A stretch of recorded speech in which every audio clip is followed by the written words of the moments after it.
Robinson Crusoe by Daniel Dafoe. Chapter 8. Surveys his position. I mentioned before that I had a great mind to see all the island, and that I had travelled up the brook, and so on to where I built my bower, and where I had an opening quite to the sea on the other side of the island. I now resolved to travel quite across to the seashore on that side. So, taking my gun, a hatchet, and my dog,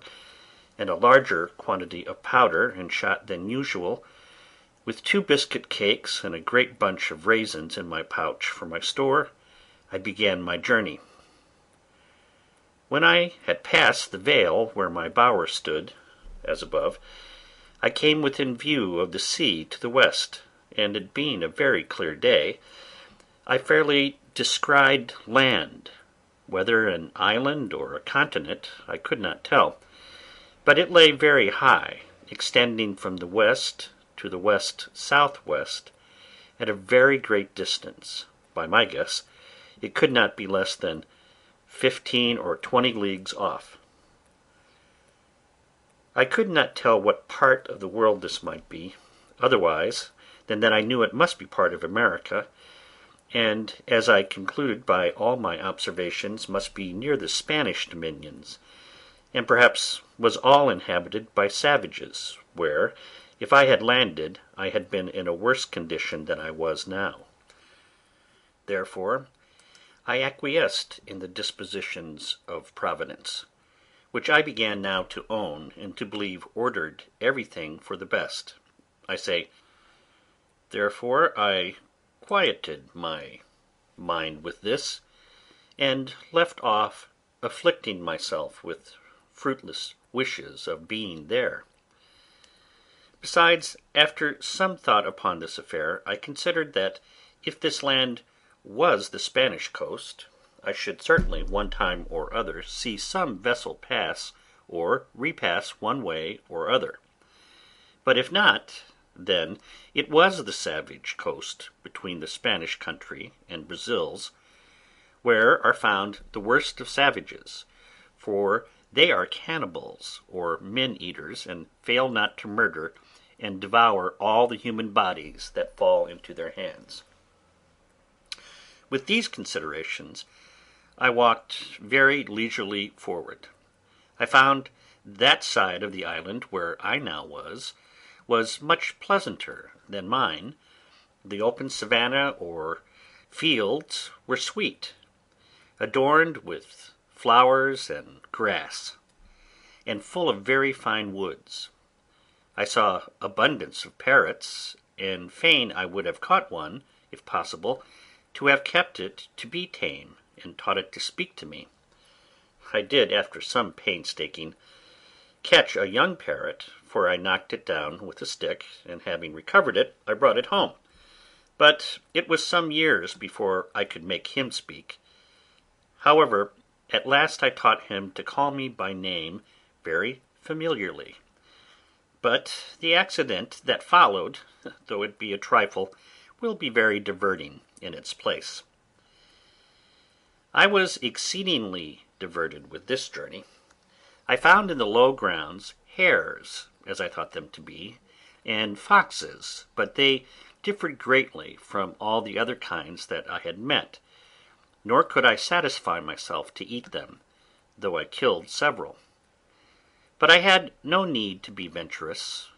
for I had no want of food, and of that which was very good too, especially these 3 sorts, that is, goats, pigeons, and turtle or tortoise, which, added to my grapes, Leadenhall Market could not have furnished a table better than I, in proportion to the company. And though my case was deplorable enough,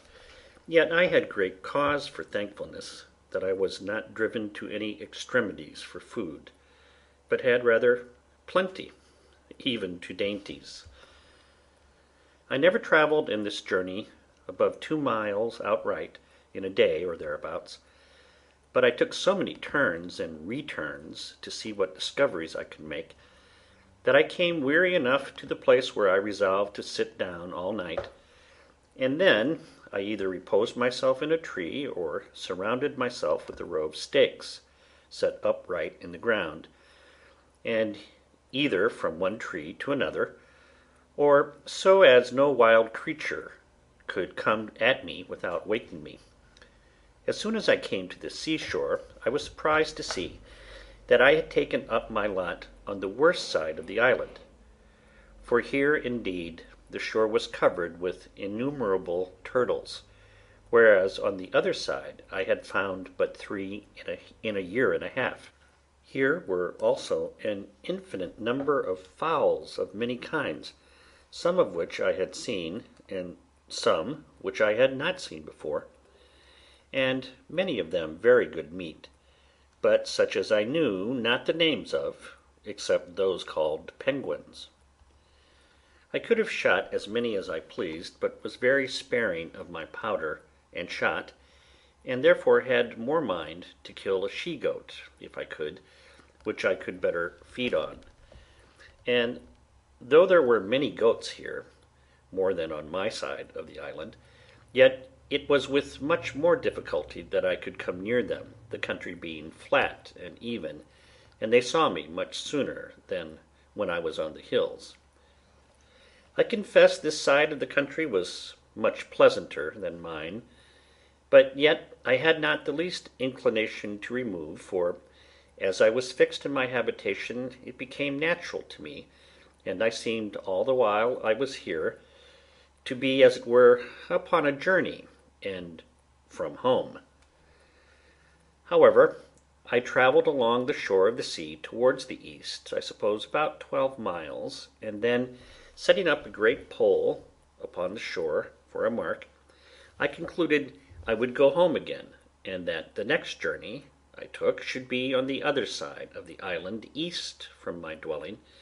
and so round till I came to my post again. I took another way to come back than that I went, thinking I could easily keep all the island so much in my view that I could not miss finding my first dwelling by viewing the country. But I found myself to be mistaken, for being come about 2 or 3 miles, I found myself descended into a very large valley, but so surrounded with hills, and those hills covered with wood, that I could not see which was my way by any direction but that of the sun, nor even then unless I knew very well the position of the sun at that time of the day. It happened to my further misfortune that the weather proved hazy for 3 or 4 days while I was in the valley, and not able to see the sun, I wandered about very uncomfortably, and at last was obliged to find the seaside, looking for my post, and come back the same way I went, and then by easy journeys I turned homeward, the weather being exceeding hot, and my gun, ammunition, hatchet, and other things very heavy. In this journey my dog surprised a young kid, and seized upon it, and I, running in to take hold of it, caught it, and saved it alive from the dog. I had a great mind to bring it home if I could, for I had often been musing whether it might not be possible to get a kid or two, and so raise a breed of tame goats which might supply me when my powder and shot should be all spent. I made a collar for this little creature, and with a string, which I made of some rope yam, which I always carried about me, I led him along, though with some difficulty, till I came to my bower, and there I enclosed him and left him, for I was very impatient to be at home, from whence I had been absent above a month. I cannot express what a satisfaction it was to me to come into my old hutch and lie down in my hammock bed. This little wandering journey, without settled place of abode, had been so unpleasant to me that my own house, as I called it to myself, was a perfect settlement to me compared to that, and it rendered everything about me so comfortable that I resolved I would never go a great way from it again, while it should be my lot to stay on the island. I reposed myself here a week, to rest and regale myself after my long journey, during which most of the time was taken up in the weighty affair of making a cage for my Poll, who began now to be a mere domestic, and to be well acquainted with me. Then I began to think of the poor kid which I had penned in within my little circle, and resolved to go and fetch it home, or give it some food. Accordingly I went, and found it where I had left it, for indeed it could not get out, but was almost starved for want of food. I went and cut boughs of trees and branches of some shrubs as I could find, and threw it over, and having fed it, I tied it as I did before, to lead it away. But it was so tame with being hungry that I had no need to have tied it, for it followed me like a dog, and as I continually fed it, the creature became so loving, so gentle, and so fond, that it became from that time one of my domestics also,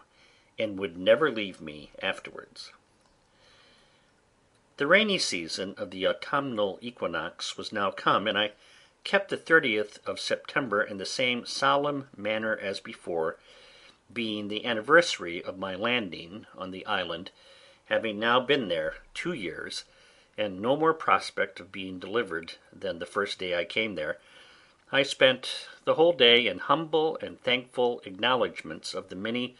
wonderful mercies which my solitary condition was attended with, and without which it might have been infinitely more miserable. I gave humble and hearty thanks that God had been pleased to discover to me that it was possible I might be more happy in this solitary condition than I should have been in the liberty of society, and in all the pleasures of the world; that he could fully make up to me the deficiencies of my solitary state, and the want of human society, by his presence and the communications of his grace to my soul, supporting, comforting, and encouraging me to depend upon his providence here, and hope for his eternal presence hereafter. It was now that I began sensibly to feel how much more happy this life I now led was, with all its miserable circumstances, than the wicked, cursed, and abominable life I had led the past part of my days. And now I changed both my sorrows and my joys. My very desires altered, my affections changed their gusts, and my delights were perfectly new from what they were at my first coming, or indeed for the 2 years past. Before, as I walked about, either on my hunting or for viewing the country, the anguish of my soul at my condition would break out upon me on a sudden, and my very heart would die within me, to think of the woods, the mountains, the deserts I was in, and how I was a prisoner, locked up with the eternal bars and bolts of the ocean, in an uninhabited wilderness without redemption. In the midst of the greatest composure of mind, this would break out upon me like a storm, and make me wring my hands and weep like a child. Sometimes it would take me in the middle of my work, and I would immediately sit down and sigh, and look upon the ground for an hour or two together. And this was still worse to me, for if I could burst out into tears, or vent myself by words, it would go off, and the grief, having exhausted itself, would abate. But now I began to exercise myself with new thoughts. I daily read the Word of God, and applied all the comforts of it to my present state. One morning, being very sad, I opened the Bible upon these words: "I will never, never leave thee, nor forsake thee." Immediately it occurred that these words were to me. Why else should they be directed in such a manner just at the moment when I was mourning over my condition, as one forsaken of God and man? "Well then," said I, If God does not forsake me, of what ill consequence can it be, or what matters it, though the world should all forsake me, seeing, on the other hand, if I had all the world, and should lose the favour and blessing of God, there would be no comparison in the loss.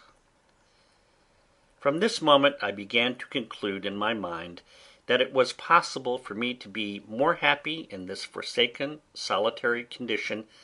than it was probable I should ever have been in any other particular state in the world. And with this thought I was going to give thanks to God for bringing me to this place.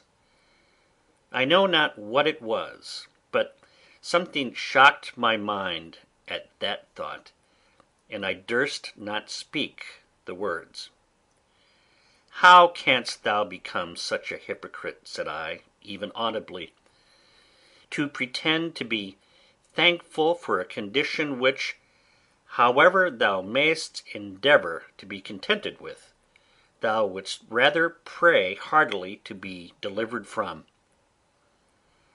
So I stopped there. But though I could not say I thanked God for being there, yet I sincerely gave thanks to God for opening my eyes, by whatever afflicting providences, to see the former condition of my life, and to mourn for my wickedness and repent. I never opened the Bible or shut it, but my very soul within me blessed God for directing my friend in England, without any order of mine, to pack it up among my goods, and for assisting me afterwards to save it out of the wreck of the ship. Thus, and in this disposition of mind, I began my 3rd year, and though I have not given the reader the trouble of so particular an account of my works this year as the first, yet in general it may be observed that I was very seldom idle, but having regularly divided my time according to the several daily employments that were before me, such as, first, my duty to God, and the reading the Scriptures, which I constantly set apart some time for thrice every day; secondly, the going abroad with my gun for food, which generally took me up 3 hours in every morning, when it did not rain;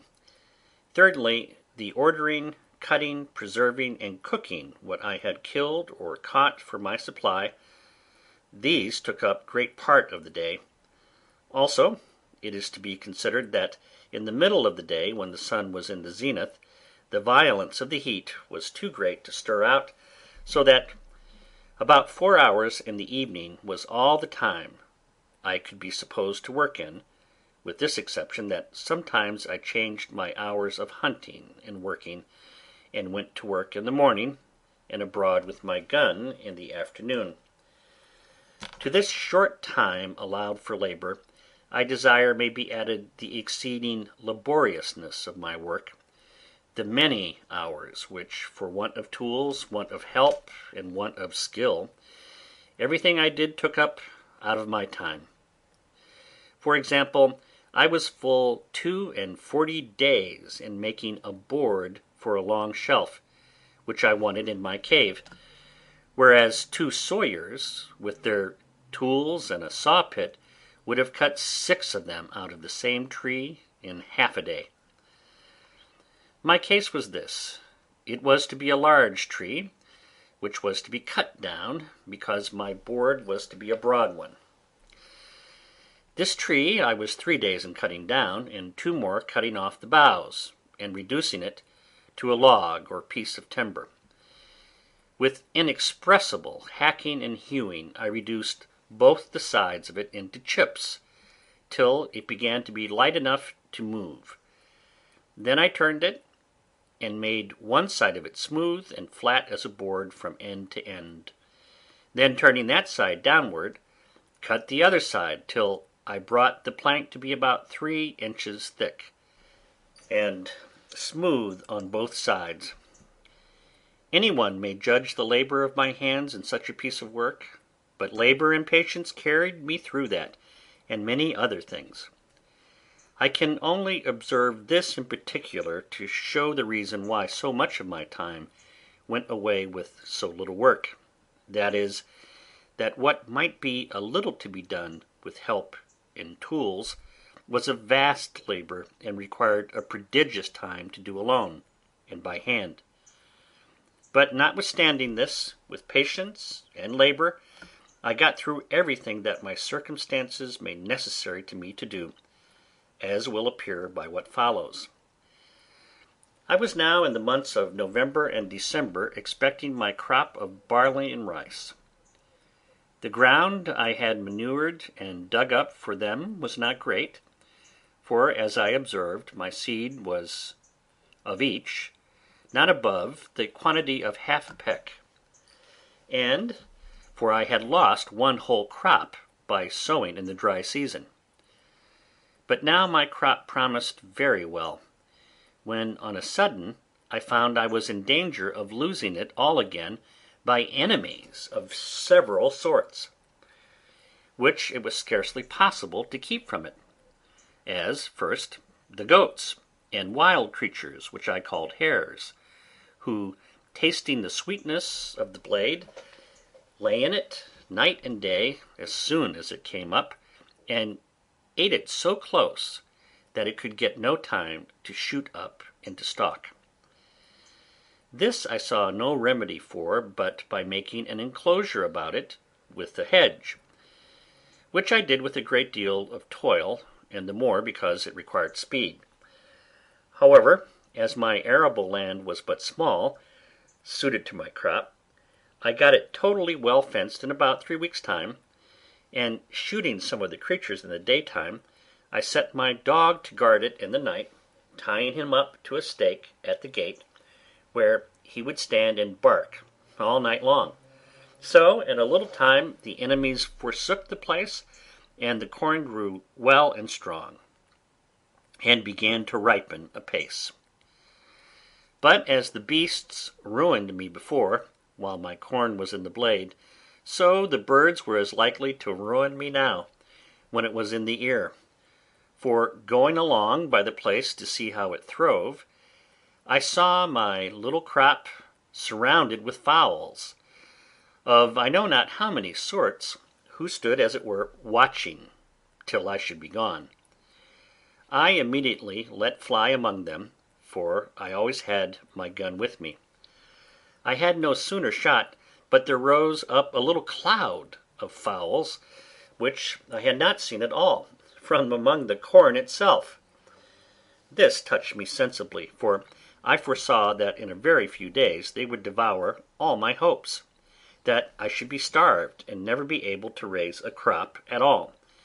and what to do I could not tell. However, I resolved not to lose my corn, if possible, though I should watch it night and day. In the first place, I went among it to see what damage was already done, and found they had spoiled a good deal of it, but that, as it was yet too green for them, the loss was not so great but that the remainder was likely to be a good crop, if it could be saved.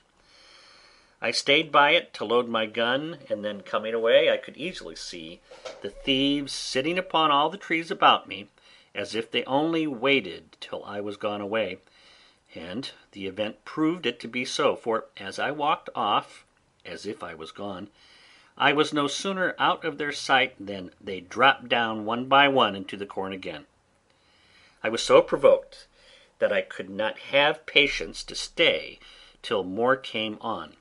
knowing that every grain that they ate now was, as it might be said easily, a peck loaf to me in the consequences.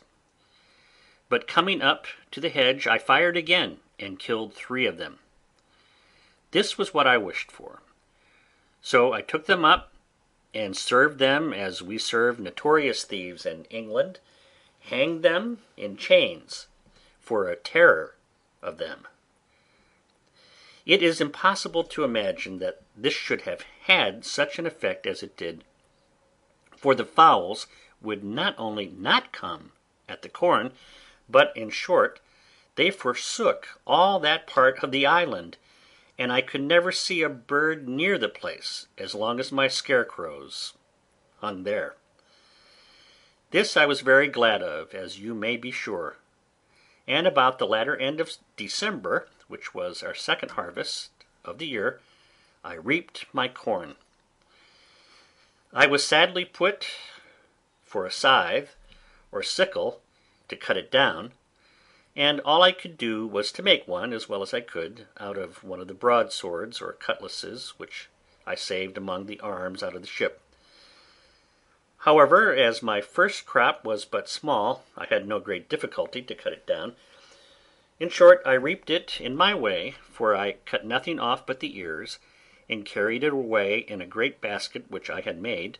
and so rubbed it out with my hands, and at the end of the harvesting I found that out of my half peck of seed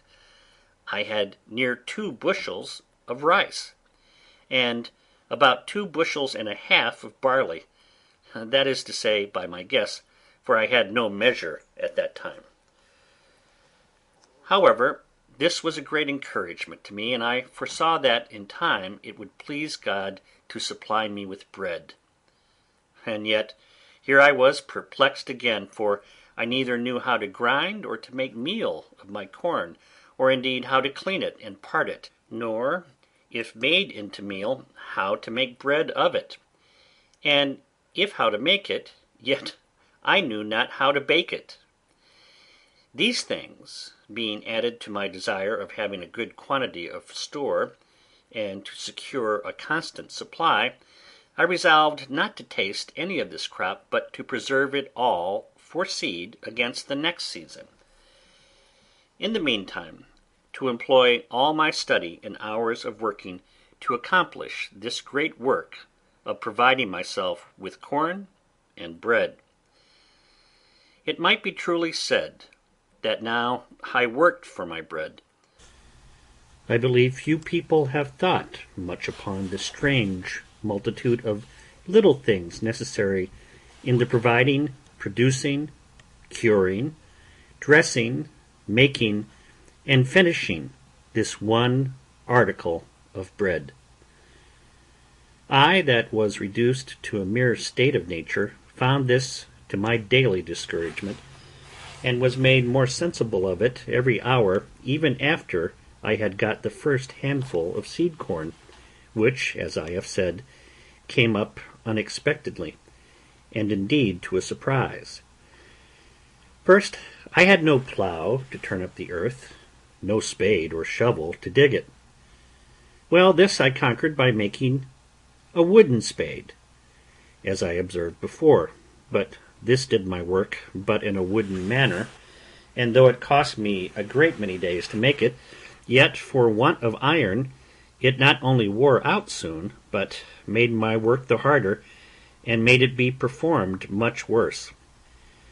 However, this I bore with, and was content to work with it out with patience, and bear with the badness of the performance.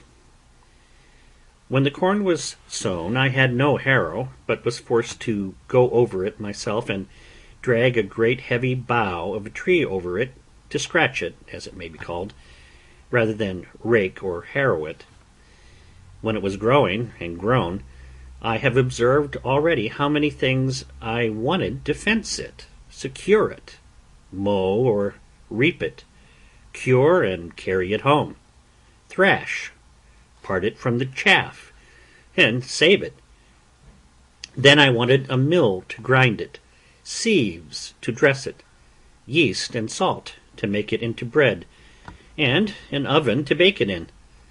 But all these things I did without, as shall be observed, and yet the corn was an inestimable comfort and advantage to me too. All this, as I said, made everything laborious and tedious to me, but that there was no help for. Neither was my time so much lost to me, because, as I divided it, a certain part of it was every day appointed to these works. And as I had resolved to use none of the corn for bread till I had a greater quantity by me, I had the next 6 months to apply myself wholly by labour and invention, to furnish myself with utensils proper for the performing all the operations necessary for making the corn, when I had it, fit for my use. End of chapter 8.